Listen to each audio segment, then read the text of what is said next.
आज की कहानी है एक ऐसे सीरियल रेपिस्ट की जो 14 साल तक पुलिस के हाथ नहीं लगा। जिसके जब राज खुले तो जिसने भी ये कहानी सुनी वो हैरान रह गया। दिल थाम के बैठिए और कमज़ोर दिल वाले ये कहानी बिल्कुल ना सुने, क्योंकि जिस दरिंदगी के साथ इस वारदात को अंजाम दिया गया है वो बेहद ही शर्मनाक है और डराने वाली है। नमस्ते दोस्तों, कहानी क्राइम की के एक नए एपिसोड में आपका स्वागत है। आज की जो सच्ची घटना मैं आपको सुनाने जा रहा हूँ, ये घटना है चंडीगढ़ की। दरअसल चंडीगढ़ के एक सेक्टर 38 के पास एक टैक्सी स्टैंड है। ये बात है 30 जुलाई 2010 की। रात के लगभग 10 बज रहे थे। बूंदाबांदी चल रही थी, हल्की फुल्की बारिश हो रही थी। इसीलिए इस बारिश से बचने के लिए एक लड़की एक शेड के नीचे खड़ी हो जाती है ताकि उसकी किताबें, बुक्स वगैरह वो भीग ना जाए। इसीलिए वो वहाँ खड़ी हो जाती है, शेड के पास, टैक्सी स्टैंड के पास। लेकिन उसको क्या पता था कि उसका वहाँ खड़ा होना उसके लिए कितना खतरनाक हो सकता है। थोड़ी देर में ही पीछे से किसी ने एक पत्थर फेंका, उसके सर पे जाके जो लगा और बहुत तेज़ी से वो नीचे ज़मीन पर गिरी। उसके सर पर बहुत गहरी चोट आई थी और जैसे ही सर पर उसकी चोट लगी और वो नीचे गिरी, गिरते ही वो बेहोश हो गई। अब जो कातिल होता है, जो व्यक्ति मौके पर वहाँ था, जिसने पत्थर मारा था, उसने लड़की को गोद में उठाया और गोद में उठाने के बाद जंगल की तरफ ले जाता है। वो जंगल उसी टैक्सी स्टैंड के साथ में ही था। वहाँ पे उसको वो बहुत बर्बरता से, हैवानियत से उसको नोचने लगता है और धीरे धीरे करके हर एक कपड़ा उसके शरीर से उतारने लगता है। अपने दांतों से उसके पूरे शरीर पे निशान मारता है, उसका रेप करता है और बेरहमी से उसका गला दबा के उसको मौत के घाट उतार देता है। लड़की के शरीर में एक भी जगह ऐसी नहीं बची जहाँ पे उसने लड़की को चोट ना पहुँचाई हो। इसके बाद लगभग 12 बजते हैं।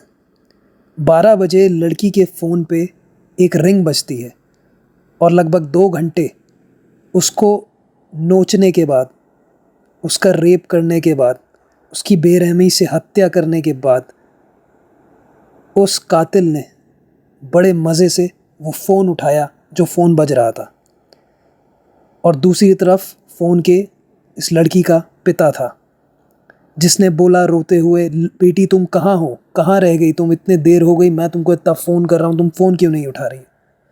इस पर कातिल ने बोला, घबराओ मत, चिंता मत करो, बस स्टैंड के पास आ जाना, वहाँ पे लड़की की स्कूटी खड़ी है, वो वहीं पर ही है। ऐसा कह के वो फ़ोन रख देता है और अपने कुकुर्म करने के बाद वहाँ से आराम से चला जाता है। लेकिन जो लड़की का पिता था, ऐसा सुनकर और भी ज़्यादा परेशान हो जाता है। दरअसल ये लड़की का रोज़ का ही किस्सा था। ये लड़की इंग्लिश स्पीकिंग कोर्स करने के लिए अपने घर से सेक्टर 38 से जाया करती थी, थोड़ी सी दूर, और रोज़ शाम को 4 बजे निकलती थी और 9 बजे तक घर आ जाया करती थी कोर्स कंप्लीट करके।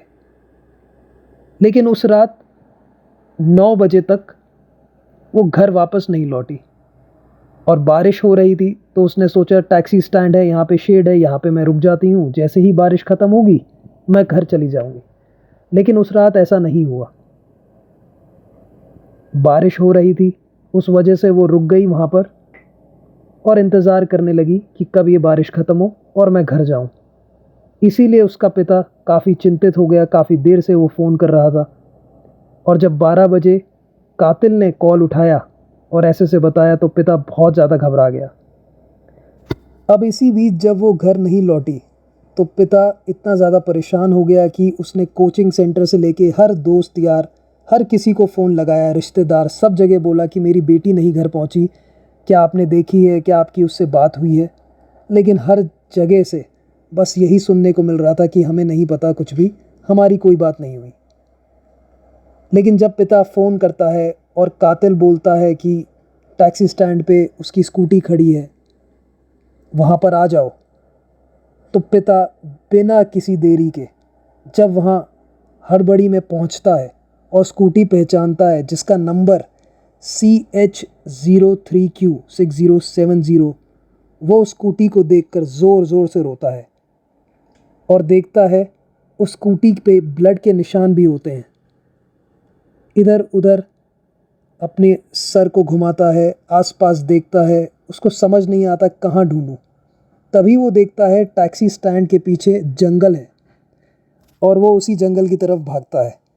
हालांकि पुलिस को पहले ही इन्फॉर्म कर दिया जाता है और पुलिस, दोस्त या रिश्तेदार सब अपनी तरफ से कोशिश करते ही हैं, पर पिता तो पिता ही होता है ना।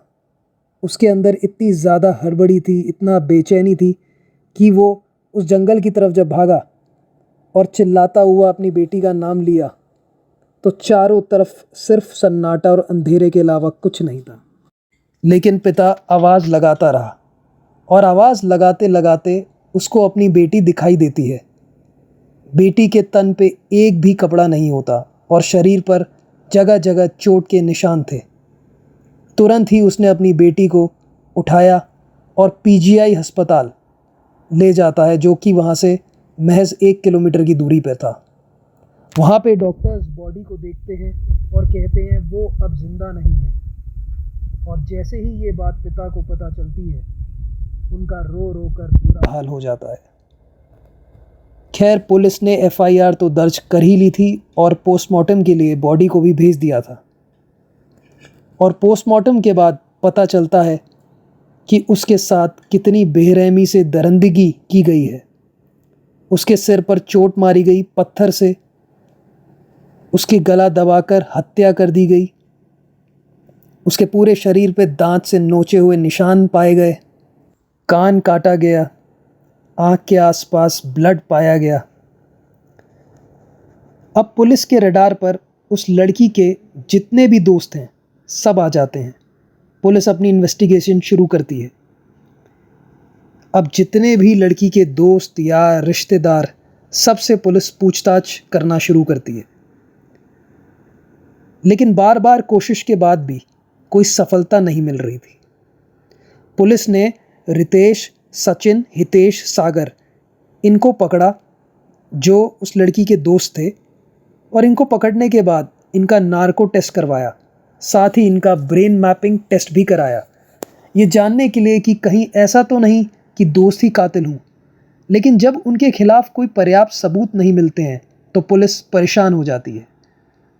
अब पुलिस ने फैसला किया कि जो गुंडे या पहले किसी मामले में जेल में जा चुके हैं या आसपास के जो भी नेगेटिव तत्व हैं, उन सबको पकड़ती है, उन सब का ब्लड सैंपल लेती है और इस तरीके से पुलिस 500 लोगों की सूची बनाती है, तैयार करती है सूची, लिस्ट, जिसमें सबके डीएनए सैंपल लिए जाते हैं ताकि जो सीमन सैंपल है उससे सबूत मिला सके और मैच कराया जा सके। लेकिन 500 लोगों की जब रिपोर्ट आती है तो कमाल की हैरत की बात है, एक भी सैंपल मैच नहीं करता। पुलिस इससे और ज़्यादा चिंतित और परेशान हो जाती है। उसको समझ नहीं आता अब क्या करें। कातिल आराम से कहीं पर घूम रहा होगा, इतनी बेरहमी से, दरिंदगी से वारदात को अंजाम देकर उस कातिल को पकड़ना पुलिस के लिए बेहद ज़रूरी हो चुका था।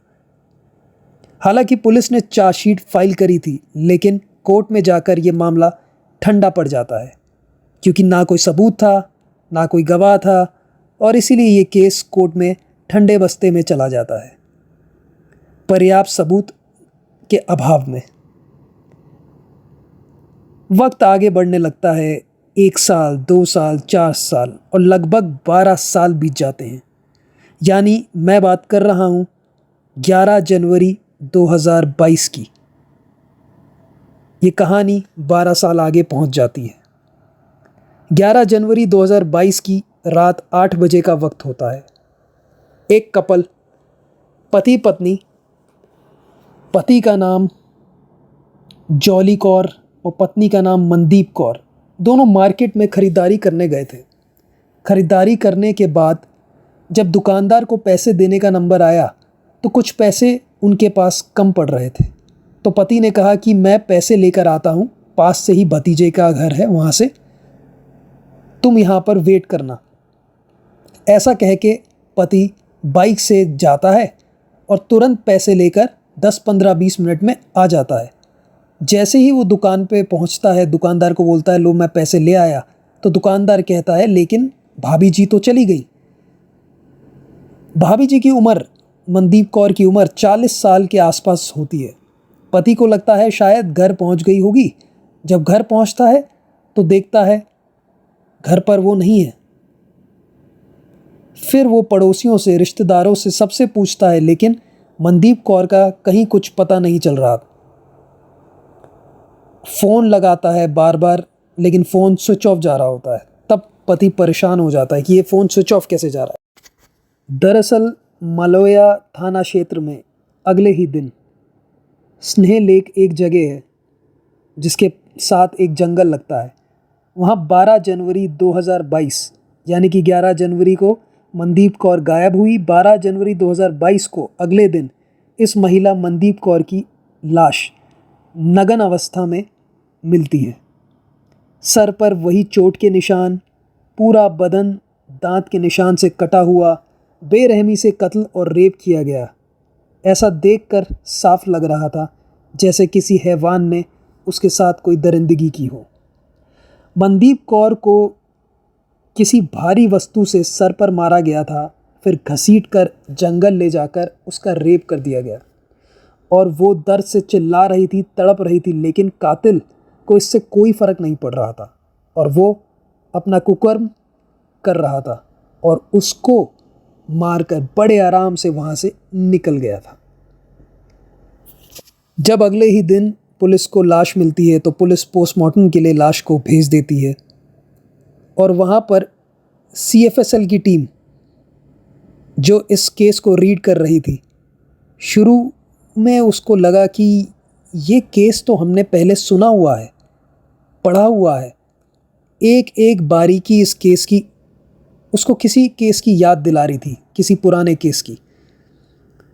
तो जब पुलिस ने इसको थोड़ा सा और खंगाला और ध्यान से CFSL की टीम ने देखा तो पाया इस तरीके का सेम एक केस आज से 12 साल पहले उनके पास आया था। सब सेम टू सेम, रेप और मर्डर करने का अंदाज, तरीका।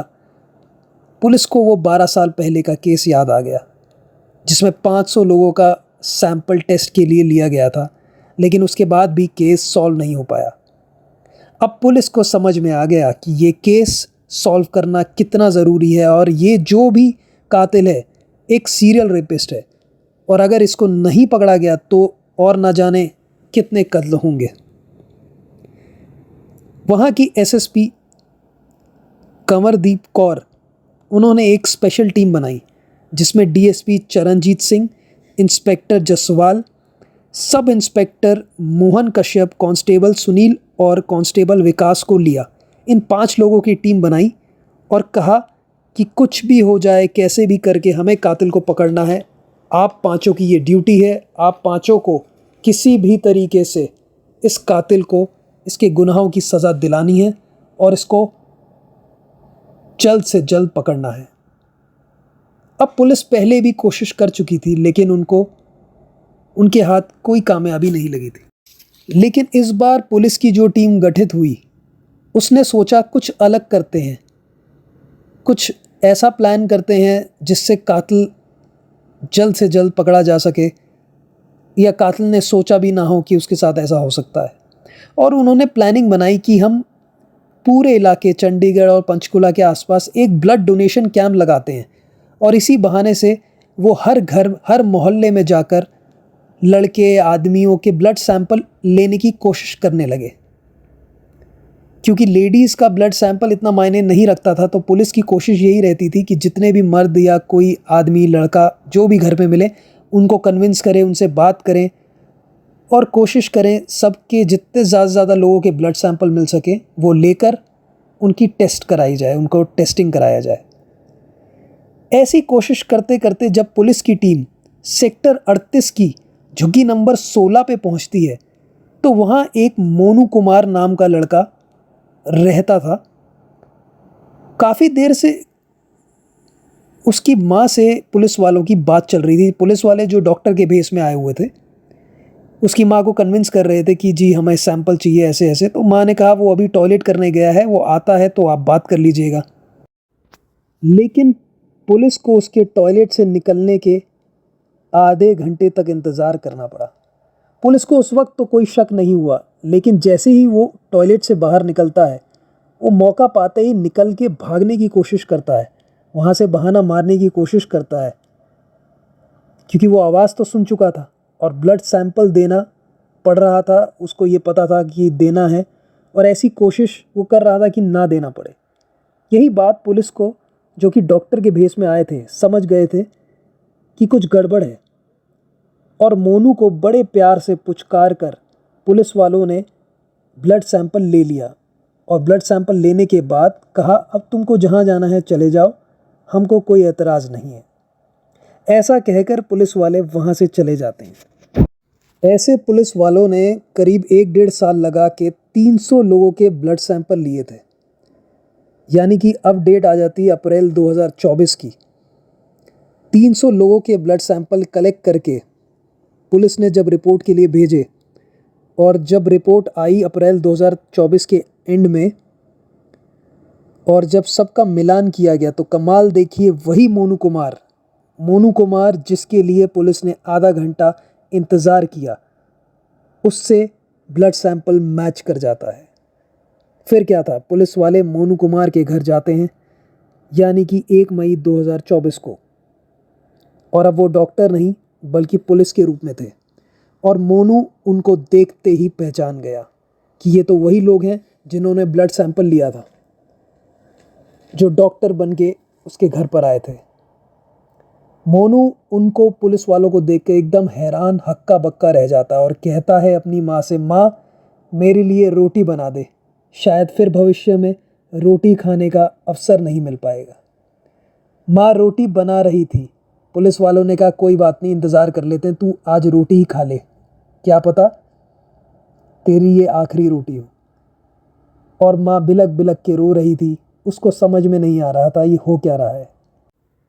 माँ रोटी बना रही थी और पुलिस वाले इंतज़ार कर रहे थे।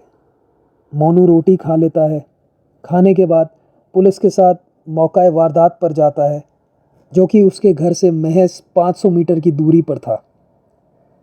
कमाल देखिए, आज से 14 साल पहले जिस लड़की का रेप किया, मर्डर किया, उसका कातिल उस जगह से मात्र 500 मीटर की दूरी पर रहता था, लेकिन पुलिस 14 साल तक नाकामयाब रही।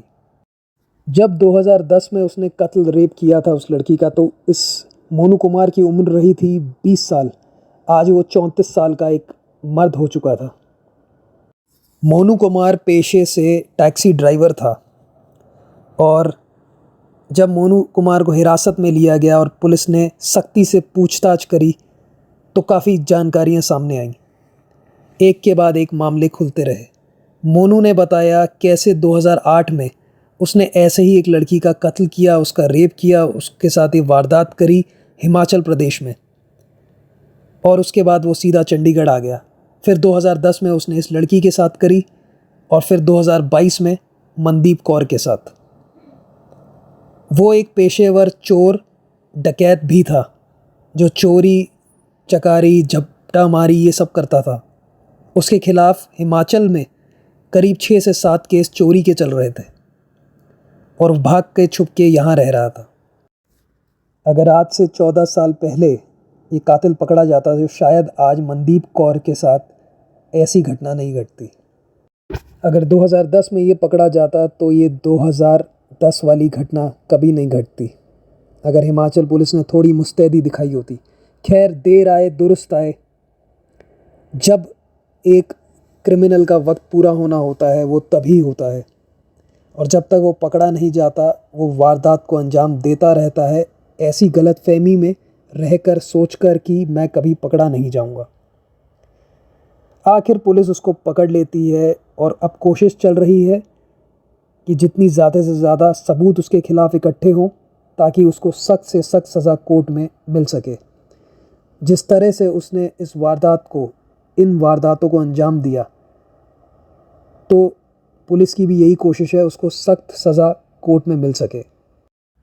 तो यही थी आज की कहानी। दोस्तों, ये शो आपको सचेत और होशियार चौकन्ना बनाने के लिए है। समझदार बनिए, होशियार बनिए और हमेशा अलर्ट रहिए और सुनते रहिए इसे सुनो यूट्यूब चैनल। नमस्कार।